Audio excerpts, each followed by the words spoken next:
प्यारे बच्चों, आज हम हिंदी विषय के कक्षा 8वीं बसंत भाग 3 के पहले पाठ का अध्ययन करेंगे। आशा है आप सब लोग उसे ध्यान से सुनेंगे और समझेंगे। हमारे पहले पाठ का नाम है ध्वनि कविता।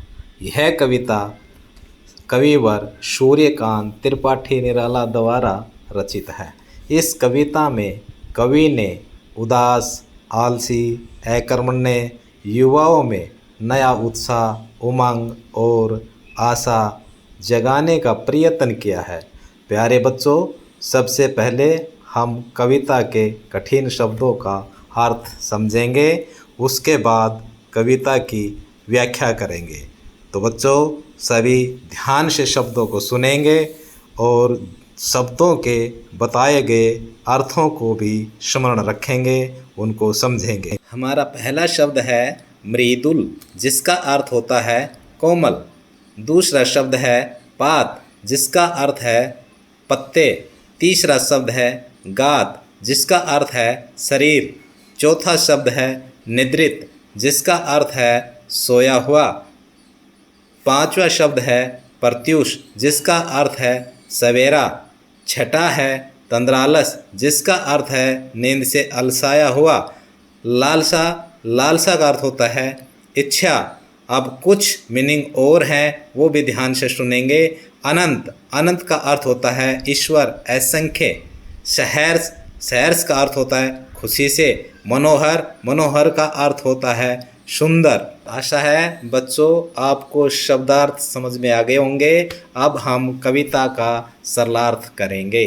अभी न होगा मेरा अंत, कवि कहता है कि अभी मेरी मृत्यु नहीं होगी। अभी अभी ही तो आया है मेरे वन में मृदुल बसंत। अभी अभी ही तो मेरे जीवन रूपी वन के अंदर सुंदर बसंत आया है, इसलिए अभी मेरी मृत्यु नहीं होगी। अर्थात मेरे जीवन के अंदर नई आशाएं, नए उमंग, नए उत्साहों का संचार हुआ है, जिससे मैं अपने जीवन के अंदर कुछ अच्छा करके जाऊंगा, इसलिए मेरा अंत नहीं होगा। प्यारे बच्चों, भाव यह है कि कवि के जीवन में नई आशाओं और उम्मीदों का संचार हो गया है। हताशा और निराशा समाप्त हो गई है।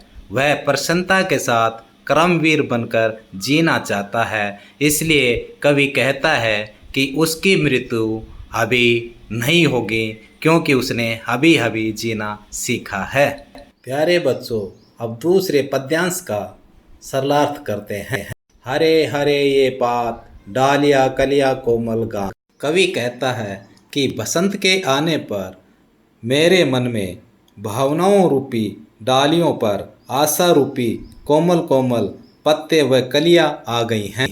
मैं ही अपना स्वप्न मृदुल कर फेरूंगा निद्रित कलियों पर, जगा एक प्रत्युष मनोहर। कवि जी कह रहे हैं कि मैं इन सोई हुई कलियों के ऊपर अपना स्वप्न रूपी हाथ फेरूंगा और इनके जीवन के अंदर एक सुंदर सवेरा जगा दूंगा। बच्चों, कवि के कहने का भाव यह है कि उसके जीवन की जड़ता समाप्त हो गई है। वह उदास मनों में आशाओं और उमंगों का संचार कर देना चाहता है, ताकि जीवन से निराशा और जड़ता समाप्त हो जाए। अब बच्चों, हम अगले पद्यांश की व्याख्या पर आते हैं। पुष्प पुष्प से तंद्रा आलस, लालसा खींच लूँगा मैं, अपने नव जीवन का अमृत सहर्ष सींच दूंगा मैं। कवि जी कहते हैं, फूल फूल से नींद के आलस की इच्छा को मैं समाप्त कर दूंगा। अपने जीवन का अमृत और अपने नव जीवन का जो अमृत है, उससे उनका मैं पोषण कर दूंगा। अर्थात उनके जीवन के अंदर जो जड़ता है उसे मैं समाप्त कर दूंगा।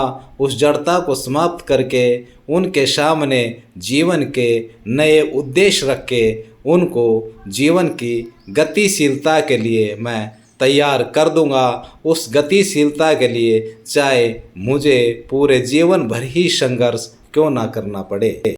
भाव यह है कि कवि निराश लोगों को आशावान बनाना चाहता है, ताकि वे अपने लक्ष्य को पुनः हासिल कर सकें। प्यारे बच्चों, अब हम आखिरी पद्यांश की व्याख्या करते हैं। द्वार दिखा दूंगा फिर उनको, हैं मेरे वे जहां अनंत, अभी न होगा मेरा अंत। प्यारे बच्चों, कवि इन पंक्तियों में कहता है कि मैं अपने निराश भारतीयों को द्वार दिखा दूंगा, वह दरवाज़ा दिखा दूंगा, हैं मेरे वे जहानंत, जहाँ मेरे असीम आनंद का स्रोत विद्यमान है। अर्थात कवि निराश भारतीयों को सफलता का द्वार दिखाना चाहता है। भाव यह है कि कवि लोगों में नई आशाओं का संचार करना चाहता है, ताकि जीवन से थक चुके लोग पुनः अपनी मंजिल के लिए परिश्रम करना शुरू कर दें और अपने मनचाहे लक्ष्य को प्राप्त करके असीम सुख का आनंद भोगें। इसलिए कवि कहता है कि अभी अभी मेरे जीवन में वसंत आया है, अभी मेरा अंत नहीं होगा, क्योंकि मैंने अपने निराश भारतीयों के जीवन में भी नई उमंगों, नई आशाओं, नए उत्साहों का संचार करना है, ताकि उनका जड़ बन चुका जीवन पुनः गतिशील हो जाए और जिन मंजिलों को वो प्राप्त नहीं कर सके हैं, उन मंजिलों को वो प्राप्त करने के लिए संघर्ष में प्रवृत्त हो जाएं और अपनी मंजिल को प्राप्त करें, ताकि देश की उन्नति को और अधिक गति मिल सके।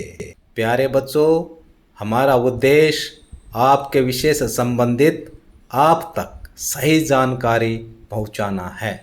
आपको हमारा यह वीडियो कैसा लगा, आप कमेंट बॉक्स में ज़रूर लिखिएगा। लाइक और सब्सक्राइब का बटन भी दबा दीजिए, ताकि हमें आपके विषयों से संबंधित डिजिटल सामग्री तैयार करने में सहायता मिलती रहे। स्वस्थ रहिए, सुरक्षित रहिए, खुश रहिए। धन्यवाद।